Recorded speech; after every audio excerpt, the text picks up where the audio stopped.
For this large storage basket wall decor piece, you're gonna need 3 of these joints from Dollar Tree. They also have these in the white, so if you don't want to use them in the black, go ahead and grab them in the white or spray paint them whatever color matches the idea for your decor. I removed all the tags and now it's time to bring us in a nice large piece of wood. This is a 2x4. You can really take this idea and remix it to whatever size works for you. I'm gonna stain it with some antique Waverly wax. A little tip to help you save using too much product is to spray your wood down with a little bit of water. Now this tip don't work with all stains, but I love using it with the antique Waverly wax and paints. It just helps make your products last a little bit longer. And anywhere I can pinch some pennies with this craft habit of mine, I'm all about it. What I really love about this idea is you can create this DIY in several different ways. You can take the baskets and line them up just like this. They would probably look better if the piece of wood was a little bit thicker. Or you can do what I'm going to do and put them this way on your piece of wood. Again, you can have a thicker piece of wood. You can have a longer piece of wood. I just made sure that this piece of wood was cut just big enough for these 3 baskets. Before we go attaching the baskets, you're going to want to manipulate them so they pop out just like this in the top section underneath the rim. This is so they're going to lay flat like this up against the piece of wood. And my friends, this is super easy. Okay, the baskets, they're really manipulatable and you can bend them to your little heart's desire. Well, within reason, of course. But now we're gonna need to bring on in the stapler. I'm calling upon the stapler to help me attach these suckers. By all means, use whatever you feel is necessary for this. And truth be told, there are several ways that you could attach these and probably get a little bit better of a hold. I do wish I would have put the baskets up a little bit higher on this piece of wood. Shoulda, woulda, coulda at this point. We are just rolling on. You learn from my mistakes and do better at home. I made sure to flatten out the back section on each one of these baskets as I was attaching them. And of course, just as I'm pretty much done getting this all together, that's when the struggles begin.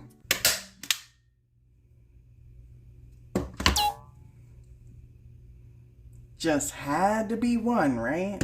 One of you just had to show off and not go in there right. Come here. Oh, another wise guy, huh? Like, it's the last basket.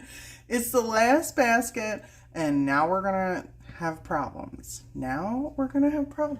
I cannot count the amount of times that I start a project, everything will be going great, and then it doesn't.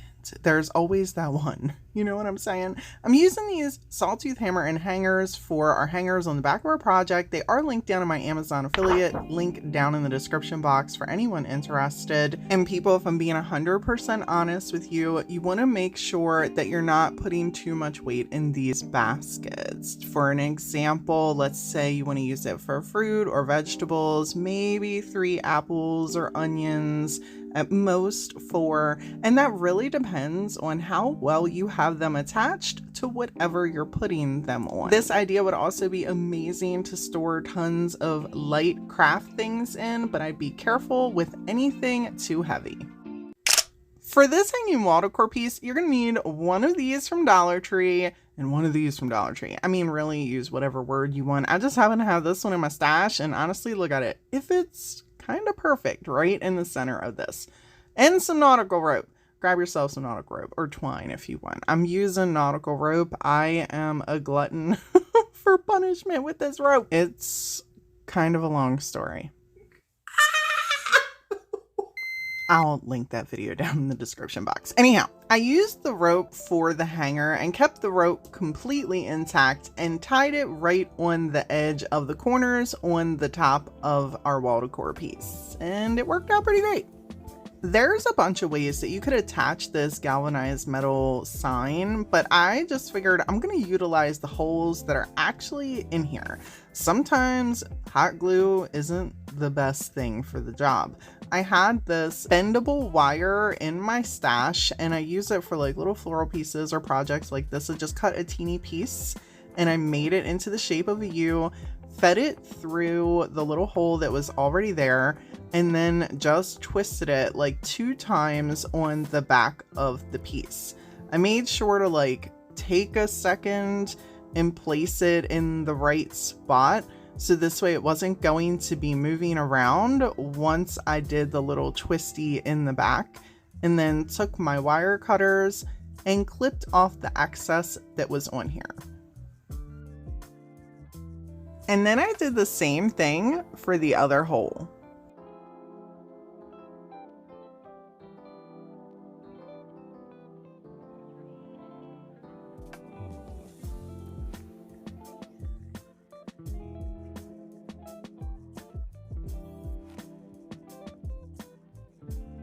People, I am florally challenged, so take this idea and remix it into whatever beautiful floral idea you can come up with. Because for me, this was like what I had. You know what I'm saying? Plus, I really like this vine stuff from Dollar Tree because it stays wherever you put it. It was a little bit of a pain feeding it through the wires because pieces were coming off, but I just reattached them. At the end of the day, I think this turned out so beautiful. Let me know what you think.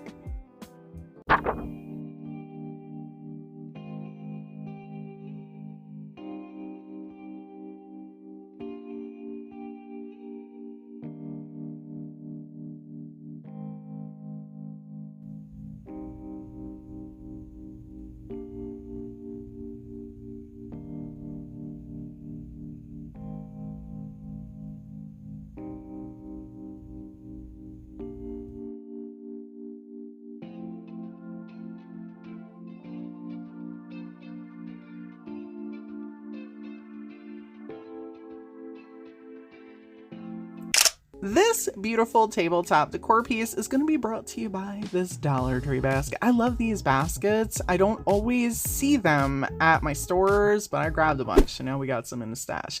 I picked this wood round piece up from Walmart for a whole $5. If you're not familiar with me, I love live edge wood. So whenever I can grab me some for a little bit of nothing, I make it happen. And look how simple this is, right? That's it. That's really it. We're going to take us a Dollar Tree vase. Okay. Are you picking up what I'm putting down? Some greenery. You could obviously put some florals in here, switch this up year round at Christmas time, put some Christmas floral fall, put some leaves, all the things. Drop you a beautiful candle right in the center of this and plop it anywhere in your home. Simple, easy, high-end, and stunning.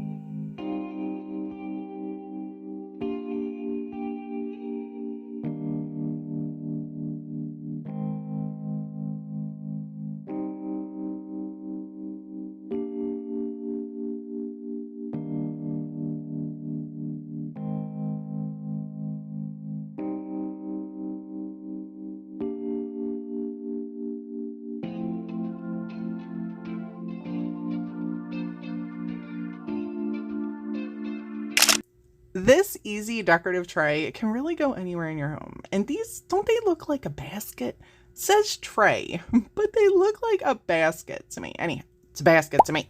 Moving on. We're going to need some burlap, and that's the only thing we're going to need extra for this. And just in case you are looking for burlap, Walmart has a bunch of options for you to choose from and designs, along with a lot of colors at the $4.98 price point. Look at all these colors, people. We can DIY for all the seasons. Anyhow, if you want to splurge for a higher price point, you can get the larger burlap that is going to cover our tray. It's basket all in one swoop. However, I wanted to stay at the $4.98 price point and got this and figured no one's gonna know other than me, well, you, because I'm telling you, but other than me, that it's 2 pieces of burlap. We're gonna cut them down to be about the same size and then just put some beautiful little pieces in here. This would also look really awesome on a coffee table for your remotes, some coasters, maybe on the back of a toilet, put some toilet paper rolls, magazines, if anybody reads magazines anymore. I just absolutely love how simple and elegant this looks.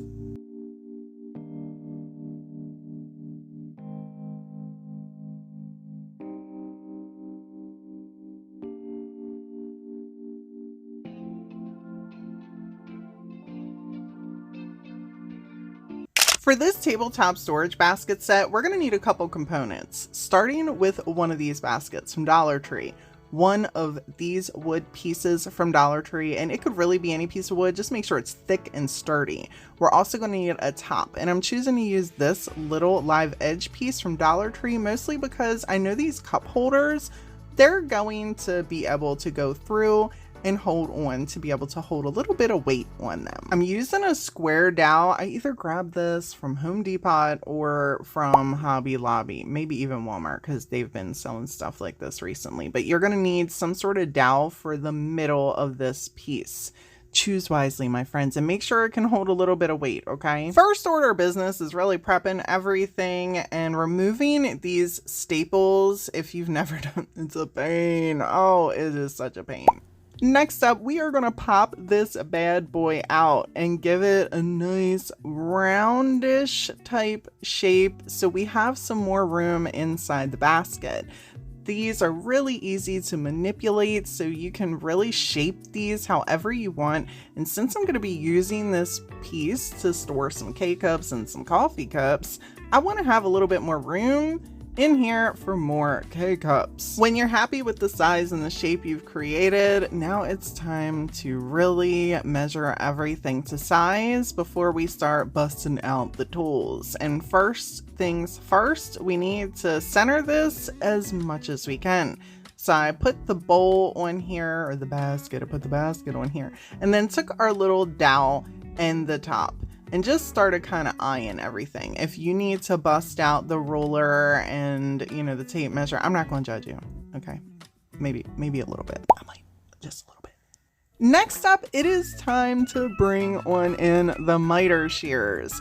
That's right, at this very moment, you're witnessing me thinking I can absolutely chop through this dowel with these miter shears.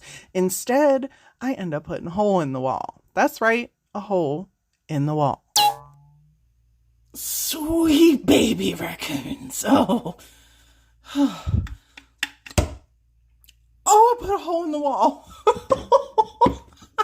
Oh, no. Look at that. Uh-oh. That's not good. I knocked the corner of that dowel. It went right in there. It's not funny. It's not funny. But, you know, what are you going to do? Listen, I do not recommend using these for a piece this thick. Bust out your miter saw or whatever. Like, get your little something out. It's too much.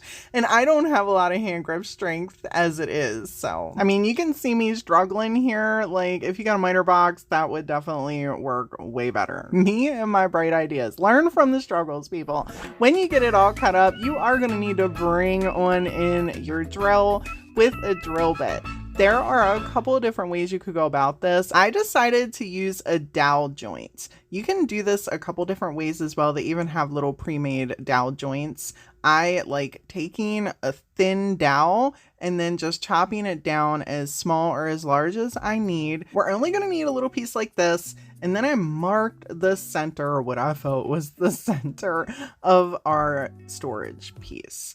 Next, I'm taking our drill bit and drilling just halfway through this. Another way you could attach all these pieces to make sure it's really secure instead of just using hot glue is to drill completely through, put a screw up through the bottom so it attaches all of the pieces. If you happen to start creating a dowel joint with any DIY or craft and you notice that the dowel that you're inserting is slightly smaller than the hole you're created, don't stress that out. Sometimes the drill bits you have access to are a little bit bigger than the dowels that you have. You can take some wood glue, smoosh it on in those holes that you created, and then take your little dowel bit, put a little bit of that wood glue on the edge too, and then gather up some of those little crusty wood bits right in with the wood glue and smush it on in those holes. This is going to fill up the gap spaces, and as it dries, it's going to create a really good hold. This next part, you can take it or leave it. I'm going to drill a hole completely through the top of this. You'll see why I say that in just a second. I'm also going to use some tacky glue to attach our metal pieces to our wood, because I know tacky glue is a really good medium to bond those two materials. You guys use whatever makes you fuzzy inside. I know this works, so that's what I'm choosing to use. If you have ever tried to attach cup holders without starting a hole, it's a pain. A little tip is to take this tool right here and press it into the wood where you plan on applying these. I've even done this underneath kitchen cabinets. You press gently with your thumb, it starts to go in, and then just wiggle it around, and it's a great starter hole without having to pre-drill any holes. And it only takes a couple seconds. Then before you know it, you're able to place the little cup holder right in its spot, and it is completely in the hole. You can also add some extra tacky glue in here just to ensure that you got a nice bond, but you're good to go without putting any more strain on your hands. Now that everything is drilled and screwed in and all the stuff, we are ready to put it together. I'm using hot glue for an immediate hold since we have put all the good glues in all the right spots. This hot glue is going to help everything set. And here is why I drilled the hole in the top of the little piece. And just when I think again that my struggles are over, I'm still dropping stuff. I wanted to put the knob on here as a little decorative accent. You can absolutely take that or leave it for whatever is going to work for your home and your decor. But I love how this piece turned out. Let me know in the comments below what you think of this one.